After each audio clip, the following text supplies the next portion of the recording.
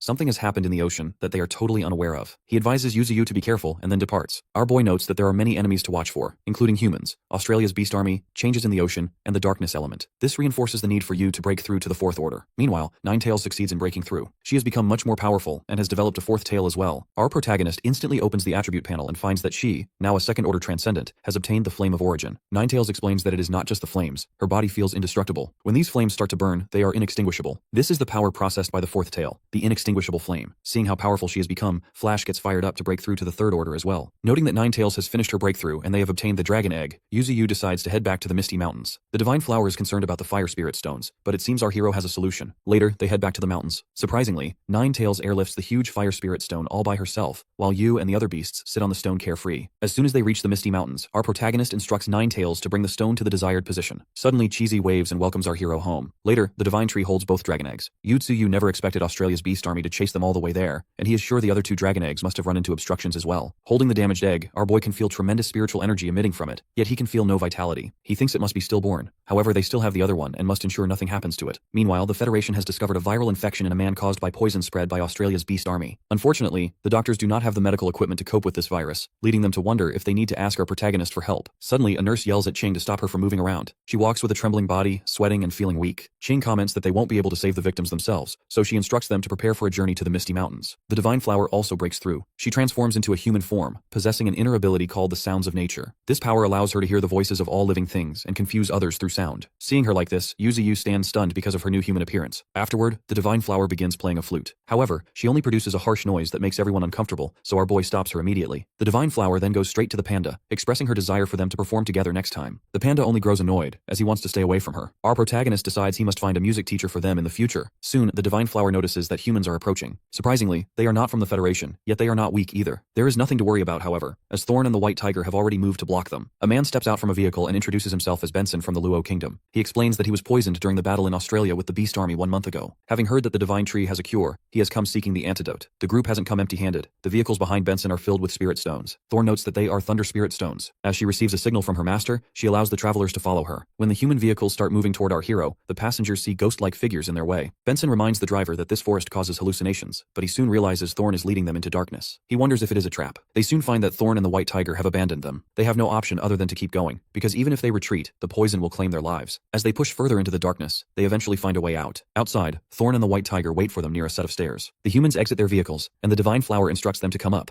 Benson goes upstairs carrying the Thunder Spirit Stones. According to the Divine Flower, they will receive what they want once they offer their gifts into the Spirit Stone Maelstrom. Benson throws the stones in, and the roots of Yuzu grab them. This makes Benson wonder if he is standing at a sacrificial altar. An immense amount of spiritual energy emits from the stones, but it is actually the essence of life. With that, the trade succeeds. Our boy gives Benson his life essence, which not only cures the poison, but also makes his body stronger. Benson feels that he is about to break through to a new level. He grows greedy for more drops of life essence to accelerate his progress, so he offers another trade to our protagonist. Yuzu expected this from a greedy human. Even though the poison is cured, the man is still not satisfied. The Divine Flower explains to Benson that everyone has only one chance and that he should leave. When Benson shows reluctance, she explains he can sign the Blood Pact to receive more life essence. The Blood Pact is a scale belonging only to the Divine Tree, using blood as a medium to form a contract. The first condition ensures he is not an enemy of the Misty Mountain. The second requires him to help if the Misty Mountain faces trouble in the future. Thirdly, our hero will not let the contracted person do anything disloyal or against justice, nor will he force him to become an enemy of humanity. Benson agrees to sign since he does not have to turn against his own kind. Yutsuyu reflects that he previously controlled the saintess of the Brahma religion through the Blood Pact. However, that method only helps him control a few people, and he does not want to fully enslave humans. Instead, our boy hopes that powerful humans will sign the pact with him so he can influence human society. Over time, he believes humans will stop treating him as an enemy. The Divine Flower adds that if Benson breaks the rules, he will die in an explosion. Now, by trading everything he has brought, he can take 3 drops of the essence of life. With a suspicious smile, Benson makes the deal. After receiving the essence of life, the human group leaves the Misty Mountain. The Divine Flower fumes, expressing that she does not know why her master is helping the humans. She does not see any benefit to them if those humans get stronger. Yutsuyu explains that if a transcendent second-order human becomes stronger after leaving this place, and has nothing to do with him, then humans will not believe him. He asks if he only came to cure the poison, then how did he become so much stronger? Our protagonist notes that humans are a very contradictory race, who are always suspicious of each other and filled with distrust. If everyone thinks that one is a bad person, then it will be useless no matter how much good they do. Humans are not stupid as well, it is just that they are more interested in maximizing their own benefits. Eventually, humans will slowly push Benson out and make him come back to the Misty Mountain. But our boy is not interested in those results alone. He wants Benson to become an independent monarch controlling a region. This will be the same for all the humans who come to the Misty Mountain in the future. Before the battle between them and the darkness arrives, our hero decides to borrow the strength of more races. Unexpectedly, the Divine Flower points out that his manner just now was so similar to humans. To cover this up, Yuzu states it is because he is just spending too much time with Thorn. He changes the subject by saying he is going to look at the items he just got. Turns out there is a huge number of Thunder Spirit Stones that our protagonist has acquired. He believes that it was not a bad deal to give 4 drops of the essence of life to trade for 8 truckloads of Thunder Spirit Stones. More importantly, he got the Thunder Spirit Herb, which is a spirit flower formed by the Spirit Stones. This flower is the same spirit flower that Thorn absorbed previously. Furthermore, our boy has left behind 100 drops of essence of life on the sacrificial altar. If any humans come in the future, they will be handled by the Divine Flower. Then our hero reflects that he needs to break through to the 4th Transcendent Order. Suddenly he watches Baldhead eating away at the Thunder Spirit Stones. After that, Yuzu decides to leave a portion for the Thunder Element beasts so they can break through using these. Soon, Baldhead receives a huge Thunder Spirit Stone, which makes it feel touched. Next, our protagonist starts absorbing the Thunder Spirit Stones. Thunder strikes at him as he begins the process of breaking through. From a distance, Ninetails notes that her master will be completely different once he wakes up.